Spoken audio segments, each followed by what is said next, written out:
네, 저희가 예수님을 믿음으로 인해서 누리는 특권들이 있습니다. 그런데 이제 저희가 이 세상에 이렇게 살다 보면 끊임없이 어떤 일들이 생기고 또 뭔가 이렇게 근심이 생기고 또 여러 가지 세상적인 그런 부분들 때문에 이 은혜를 잊고 살 때가 있습니다. 근데 예수님께서는 우리가 예수님을 믿는다는 그 사실 하나만으로도 우리에게 값없이 누리는 놀라운 특권들을 허락을 해주셨습니다.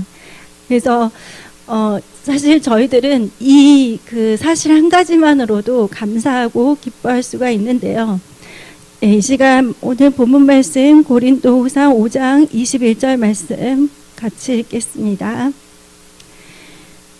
하나님이 죄를 알지도 못하신 이를 우리를 대신하여 죄로 삼으신 것은 우리로 하여금 그 안에서 하나님의 의가 되게 하려 하심이라. 아멘. 예, 예수님께서는 완전한 하나님이셨는데 그렇기 때문에 이제 죄를 알지도 못하셨던 분이고 그리고 죄가 없으신 분이었죠. 그런데 이제 저희들을 구원하시기 위해서 이 세상에 이제 오셨는데 하나님께서는 인간이 지은 모든 죄들을 예수님께로 다 전가를 시키시고 예수님 안에 있는 그 의로움을 우리 죄인인 인간에게 주셨습니다. 예, 그래서 우리의 죄 때문에 생긴 모든 악한 것들이 있죠. 정말 많이 있는데 이 죄 때문에 생긴 모든 악한 것들을 다 하나님께서는 예수님께로 다 옮기셨습니다.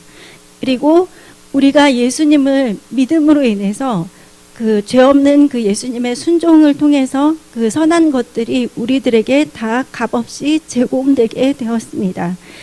그래서 우리가 예수님 안에서 누리는 특권은 한 8가지 정도로 볼 수 있는데요. 첫 번째는 예수님은 우리가 받을 그 모든 벌을 받으셨고 우리에게는 죄의 사면, 죄의 면제의 그 은혜를 주셨습니다.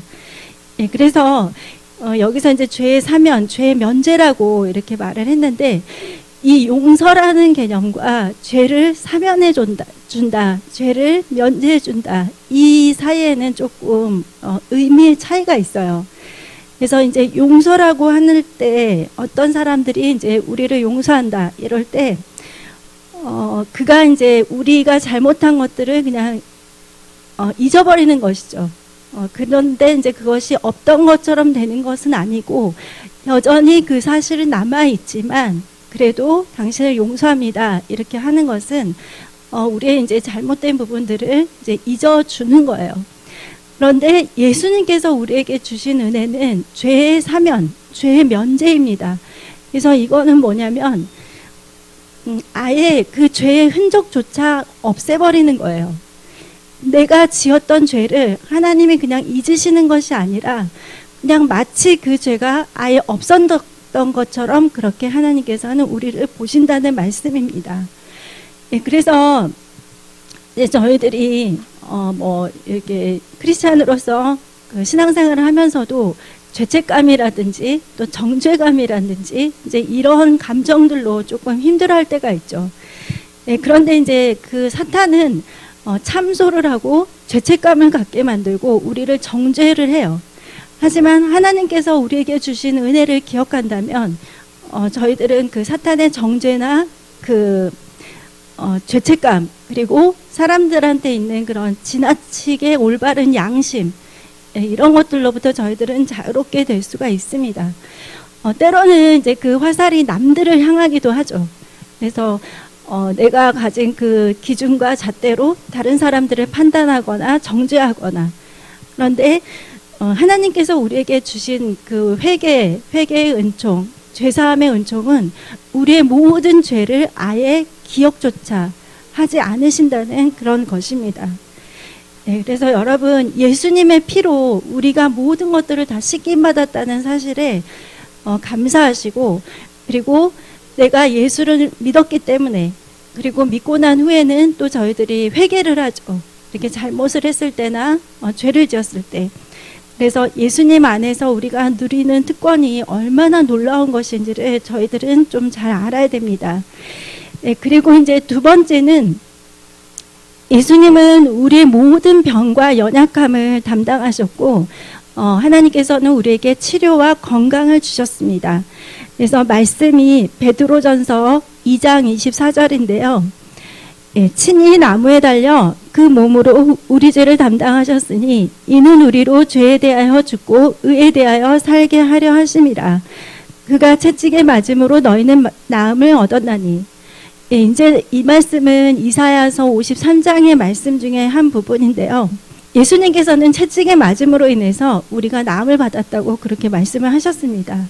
그래서 예전에 제가 그 드라마를 보지는 않았는데 좀 사회적으로 약간 물의를 일으켰던 드라마가 하나 있었는데 그 내용이 뭐였냐면 그 주인공인지 등장인물인지 그분이 이제 암에 걸렸었어요. 근데 이제 그 주인공인지 그분이 암에 걸린 그분이 뭐라고 고백을 했냐면 암세포도 생명이다. 그래서 나는 이 생명과 함께 더불어 살아가겠다. 네, 이런 말을 해가지고, 그러니까 물론 이제 그 배우가 그 말을 지어내지는 않았겠죠. 작가가 이제 그 드라마를 썼기 때문에 그 작가가 그런 말을 했을 텐데, 그런 걸 때문에 이제 굉장히 그때 당시에 이제 사회적인 물의를 일으켰었어요. 왜냐하면 암 때문에 우리나라 사람들이 굉장히 많이 이렇게 돌아가시잖아요. 근데 거기다 대놓고 암세포도 생명이니까 나는 이제 암과 더불어 이렇게 살아가겠다 이렇게 말을 하니까. 근데 그렇게 치자면은 뭐 사탄도 피조물 하나님이 만든 피조물이니까 우리 사이좋게 잘 하나 지내보자 이렇게도 할 수 있는데 네, 그거는 절대 아니고요. 그래서 여러분 내가 연약해지거나 내가 병에 들었거나 이럴 때는 하나님께서 나에게 질병과 연약함을 주시는 건 하나님의 뜻이 아니다라는 것을 아셔야 돼요.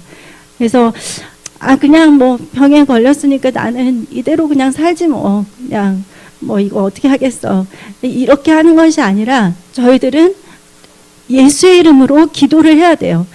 예수님께서 채찍으로 맞음으로 인해서 내가 나음을 받았다는 것을 선포하고 그리고 내가 나음을 받았음을 감사하고 내가 누려야 될 것은 하나님 안에서 건강 그리고 치유된 몸 그리고 하나님의 기적을 체험한 나의 몸 이것을 가지고 나는 하나님께 영광을 돌리겠다 이렇게 해야 됩니다. 그래서 여러분 좋지 않고 악한 모든 것이 예수님께로 옮겨졌습니다. 그래서 여러분 하나님은 정말 우리가 건강하게 살기를 원하시고요. 그리고 하나님 자체가 그리고 또 예수님 자체가 치료하시는 그런 본성을 가지고 계십니다. 그래서 여러분 그리고 또 이제 어떤 분들은 뭔가 신체에서 어떤 부분들을 이렇게 절단을 하거나 이렇게 없어진 그런 뭐 장기가 있다든지 어떤 신체 부분들이 있을 때 사실 하나님은 우리를 창조하셨잖아요.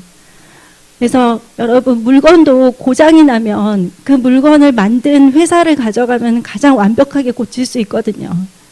근데 예수님은 창조자이시란 말이에요. 그러니까 그 창조주 하나님께 우리는 완전한 치유를 주시도록 그리고 나에게 새로운 건강을 주시도록 그렇게 기도해야 됩니다. 왜냐하면 건강해야지 하나님의 일도 할 수가 있고 또 우리가 나가서 일도 할 수가 있고 세상 살 동안에 우리 필요한 모든 것들을 할 수가 있죠. 그래서 여러분 이 병과 연약함은 하나님이 우리에게 주시고자 하는 것이 절대 아닙니다. 예. 그래서 여러분 하나님께 치료와 건강을 담대하게 구하시기 바랍니다. 그리고 세 번째는 예수님께서는 우리를 죄를 담당하셨고 우리에게는 하나님의 의를 주셨습니다. 예, 오늘 본문 말씀에 고린도후서 5장 21절에 하나님이 죄를 알지도 못하신 이를 우리를 대신하여 죄로 삼으신 것은 우리로 하여금 그 안에서 하나님의 의가 되게 하려 하심이라. 예, 예수님께서 죄를 다 담당을 하셨고 그리고 우리에게는 하나님의 그 의로움이 입혀졌습니다. 레위기 16장에 보면은 이제 대속죄일에 대해서 나오고 있는데요. 이제 거기에 보면은 아사셀 염소가 나오고 있어요. 그래서 이 염소는 뭐냐면 이 대속죄일에 2마리 염소를 이렇게 뽑아요. 그래서 회막 앞에다 이렇게 세워놔요. 그래서 제비를 뽑아서 하나님의 영광을 위해서 속죄 제물로 드리고 한 마리는 모든 죄를 이제 그 염소에게 제사장과 또 모든 이스라엘 백성들의 그 죄를 이 염소에게 다 전가를 시켜서 이 염소를 광야에다가 내보내는 거예요. 그래서 이것은 사실 예수님을 예표해 주는 그런 그 그림입니다. 그래서 예수님께서 우리를 위해서 그 죄의 짐을 짊어지시고 십자가에 못 박혀 돌아가셨다는 거. 그래서 그 십자가에서 우리 죄의 모든 문제들이 다 해결되었다는 것이 이 아사셀 염소를 통해서 설명되고 있습니다. 네, 그래서 이 하나님의 의가 우리에게 입혀졌는데 사실 이것은 저희가 뭐 노력해서 혹은 뭔가 내가 대가를 지불해서 받은 것이 아니죠. 예, 그냥 값없이 거저 받는 것입니다. 그래서 이것은 사실 하나님이 예수님을 우리에게 보내주시면서 작정하신 일이에요. 그래서 저는 그렇게 할 만한 가치가 없어요. 저는 그런 것까지 안 받아도 돼요. 이렇게 하시는 것이 아니라, 예, 하나님께서 우리에게 의롭다 하시면은 저희들은 의인인 것입니다. 그래서 여러분 그 특권도 꼭 누리시기 바랍니다. 그리고 네 번째는 예수님은 우리의 사망을 담당하셨고 우리에게는 생명, 영생을 주셨습니다. 로마서 6장 23절 말씀입니다. 죄의 삭은 사망이요 하나님의 은사는 그리스도 예수 우리 주 안에 있는 영생이니라.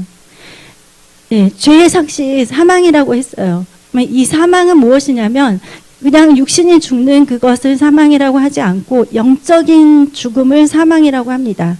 영적인 사망을 의미를 하는데 이 영적인 사망이라는 건 뭐냐면 하나님으로부터 분리가 되어서 더 이상 하나님께 나아갈 수도 없고 하나님과 함께 할 수 없는 그 상태. 그래서 사실 지옥에 간 사람들은 이제 다시는 기회가 없죠. 하나님과 함께 할 수 있는 기회가 없어요. 그래서 그것이 바로 영적인 사망을 의미합니다. 그래서 이 사망이 사실 우리에게 들어와 있는데 예수를 우리가 믿음으로 인해서 하나님께서 이 사망을 예수님께로 다 전가를 시키셨고 우리에게는 생명을 주셨습니다. 근데 이 생명이 너무 놀라운 거예요. 그게 뭐냐면 이제 헬라어로 이 생명은 조에라고 하는데요. 이 조에는 뭐냐면 하나님 그분 자신의 참 생명, 그러니까 하나님의 그 생명이 예수를 믿을 때 우리 영 속에 그 생명이 들어오는 것입니다. 그러니까 눈으로 보기에는 아무 일도 일어나지 않은 것 같은데 사실 그 영적인 부분에서 보면은 아주 엄청난 사건이 일어나는 거예요. 나의 삶 속에, 나의 몸 속에, 나의 영 속에. 그래서 우리가 회개를 하고 예수님께로 나오면 그 하나님의 생명이 우리 영 속에 전달이 되게 되고요. 그리고 이것이 우리가 거부하거나 부인하지 않는 이상은 이 생명은 저희 안에 함께하고 있습니다.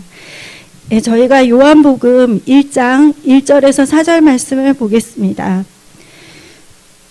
태초에 말씀이 계시니라. 이 말씀이 하나님과 함께 계셨으니 이 말씀은 곧 하나님이시라.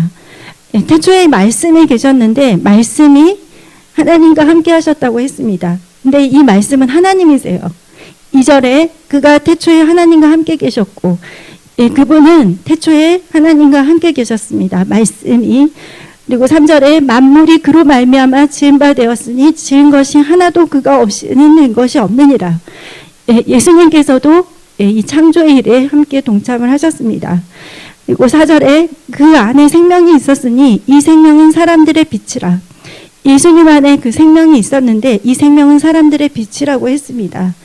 그래서 우리의 영이 그 예수님을 구주로 영접을 할 때 하나님의 생명으로 인해서 살아나는 것입니다. 그래서 요한복음 5장 24절 말씀을 저희가 같이 읽어보겠습니다. 아버지께서 자기 속에 생명이 있음 같이 아들에게도 생명을 주어 그 속에 있게 하셨고 아버지에게 있는 그 생명이 아들에게도 있는 것입니다. 그리고 우리가 그 아들을 구주로 영접을 할 때 그 아들의 생명이 또 우리에게도 있는 것입니다. 그래서 예수님께서 말씀하셨죠. 그 요한복음 10장 10절에 도둑이 오는 것은 도둑질하고 죽이고 멸망시키려고 하는 것이고 내가 온 곳은 양으로 생명을 얻고 더 풍성히 얻게 하려고 한다고 했습니다. 네, 그래서 여러분, 예수님은 우리에게 생명을 주시고 그리고 또 더 풍성히 우리에게 주시기를 원하십니다. 네, 그래서 예수님은 우리에게 이 조에 하나님의 참 생명을 주시기 위해서 오셨습니다. 네, 언제 그렇게 되느냐? 예수님을 구주로 영접할 때, 우리가 회개할 때, 예수님 앞으로 나올 때. 그래서 이제 저희들이 알고 있는 요한복음 3장 16절에 하나님이 세상을 이처럼 사랑하사 독생자를 주셨으니 이는 그를 믿는 자마다 멸망하지 않고 영생을 얻게 하려 하심이라. 그래서 하나님이 우리에게 영생을 주시기 위해서 독생자를 보내주신 거예요.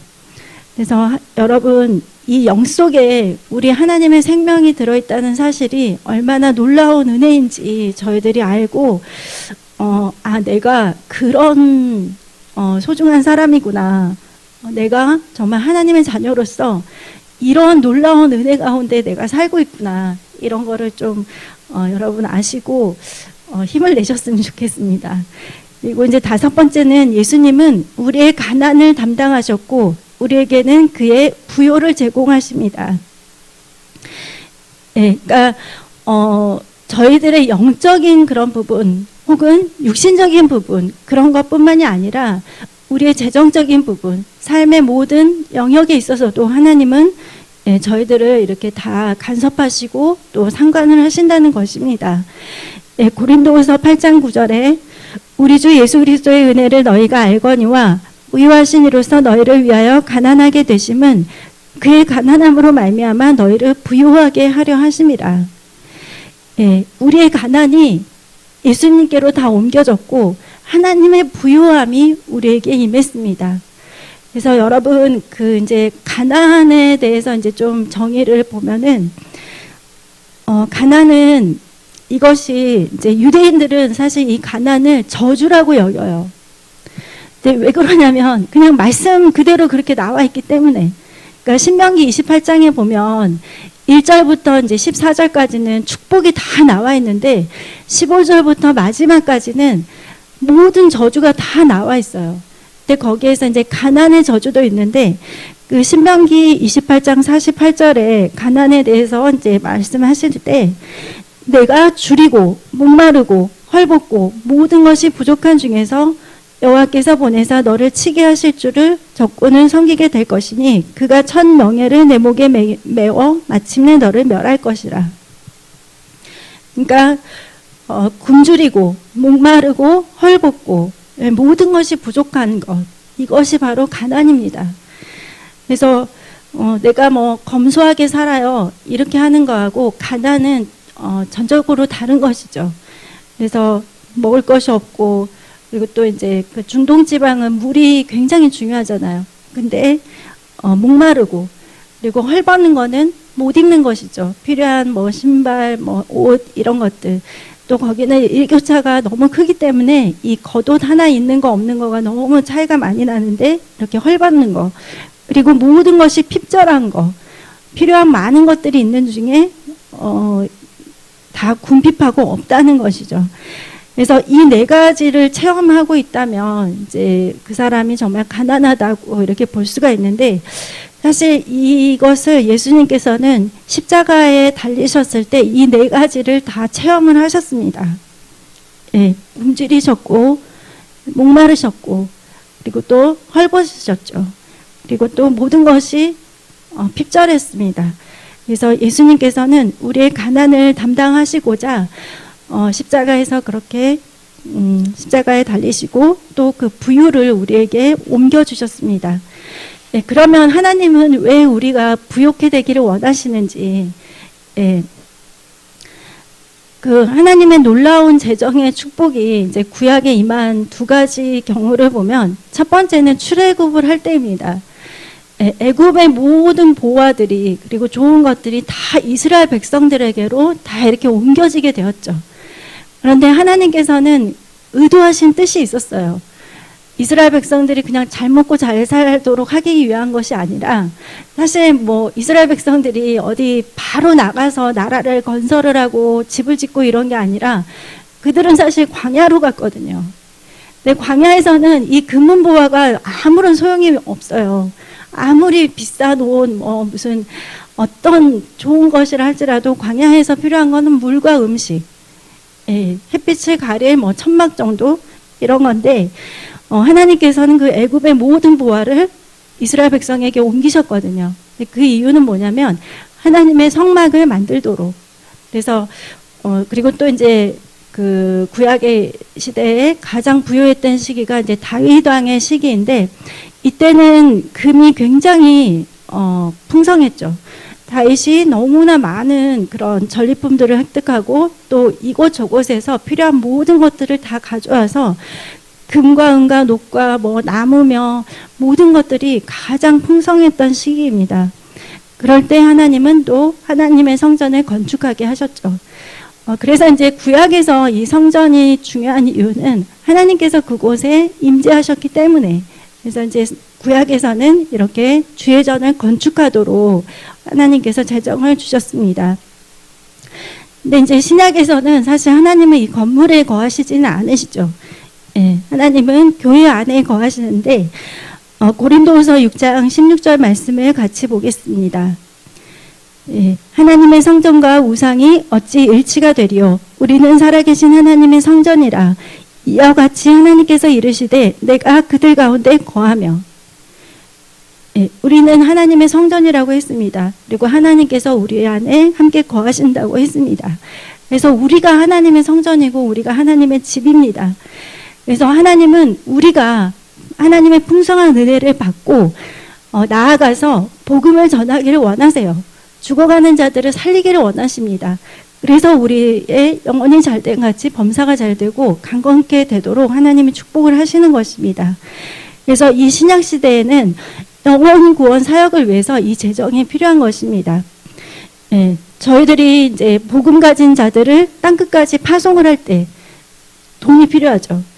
또 성경을 번역해서 이렇게 보급을 할 때 돈이 필요하고, 또 방송 사역을 한다든지 라디오 사역을 한다든지 또 성경학교를 만든다든지 구제 사역을 한다든지 다 재정이 필요합니다. 그래서 하나님께서 우리를 부욕해 하고자 하시는데, 저는 그냥 괜찮아요. 저는 됐어요. 그냥 저는 저 혼자 잘 먹고 잘 살면 돼요. 이렇게 해서 끝나는 것이 아니라, 여러분 하나님이 주시는 모든 부요와 풍요를 다 가지시기 바랍니다. 그리고 여러분도 기도하세요. 하나님, 저에게도 부어주세요. 그리고 저도 하나님의 청지기로 사용해 주세요. 저도 축복의 통로가 되고 싶습니다. 이렇게 해서 여러분 하나님께 구하십시오. 왜냐하면 예수님은 그것을 위해서 십자가에서 돌아가셨습니다. 그리고 6번째, 예수님은 우리의 부끄러움을 담당하셨고 우리는 하나님의 영광에 참여하게 되었습니다. 히브리서 12장 2절 말씀 보겠습니다.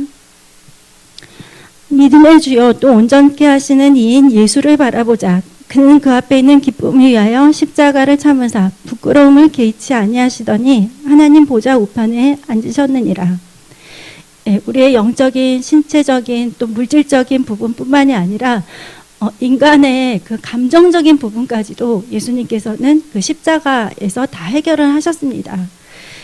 그래서 이제 수치심이나 부끄러움이나 이런 부분들이 사실 우리가 갖는 그런 감정 중에서 굉장히 안 좋은 부분 중에 하나죠. 근데 예수님은 이것을 다 십자가에서 다 체험을 하셨습니다. 예수님 그 십자가에 달리신 그림을 보면은 그래도 이렇게 좀 하이라도 조금 이렇게 가려져 있는데, 사실은 예수님은 그냥 벌거벗은 모습 그대로 십자가에 달리셨다고 해요. 그래서 그 십자가에서 벌거벗은 채로 매달리셨을 때 체험하신 그 부끄러움과 수치를 예수님이 다 담당을 하셨고 우리에게는 하나님의 영광에 참여하도록 그렇게 하셨다는 것입니다. 그래서 여러분, 나는 하나님의 영광 안에 있는 하나님의 자녀다 하는 정체성을 갖고 있어야 됩니다. 그래서 나는 이것도 없고 이것도 없고 이렇게 나는 항상 부끄러움을 당하고 수치를 당하고 낮아지고, 절대 그렇게 생각하지 마시고요. 예수님께서는 우리의 부끄러움을 담당하셨고 우리는 하나님의 영광에 참여케 하셨습니다. 그리고 7번째는 예수님께서는 버림을 당하셨고 우리는 하나님의 가족으로 받아들여짐을 하나님이 우리에게 주셨습니다. 마태복음 27장 46절에 제9시쯤에 예수께서 크게 소리질러 이르시되 엘리 엘리 라마 사박다니 하시니 이는 곧 나의 하나님 나의 하나님 어찌하여 나를 버리셨나이까 하는 뜻이라. 그 성경을 여러분 자세히 읽어보시면 예수님은 그 사역을 하시는 내내 하나님을 향해서 아버지라고 하셨어요. 호칭이 항상. 그런데 이제 하나님이라고 부르신 것이 바로 이 십자가에서 돌아가시기 전에 이때입니다. 그러니까 예수님께서는 이 십자가 사건에서 하나님으로부터 좀 분리된 그런 경험을 하신 거예요. 그러니까 아까도 말씀드렸지만 영적인 사망이라는 것이 하나님으로부터 분리되어서 함께할 수 없는 것이라고 말씀을 드렸잖아요. 그래서 예수님께서도 사실 이 버림받은 그런 것들을 십자가에서 경험을 하셨습니다.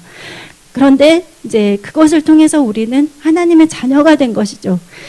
양자의 영으로 말미암아 우리가 하나님을 아바 아버지라고 부를 수가 있었습니다. 로마서 8장 15절 말씀입니다. 너희는 다시 무서워하는 종의 영을 받지 아니하고 양자의 영을 받았으므로 우리가 아빠 아버지라 부르짖느니라. 하나님을 아무나 아버지라고 부를 수는 없습니다. 세상에 아무리 높은 사람들 그리고 잘 나가는 사람들한테 예수를 안 믿는다면 그 누구도 하나님을 아버지라고 할 수가 없죠. 이것은 예수님이 우리에게 주신 이것도 특권입니다. 하나님을 아버지라고 부르는 특권. 그리고 이제 마지막으로 예수님은 우리의 모든 저주를 다 받으셨고 그리고 우리에게는 축복을 주셨습니다. 갈라디아서 3장 13에서 14절 말씀입니다. 그리스도께서 우리를 위하여 저주를 받은 바 되사 율법의 저주에서 우리를 속량하셨으니 기록된 바 나무에 달린 자마다 저주 아래 있는 자라 하였습니다. 이는 그리스도 안에서 아브라함의 복이 이방인에게 미치게 하고 또 우리로 하여금 믿음으로 말미암아 성령의 약속을 받게 하려 함이라.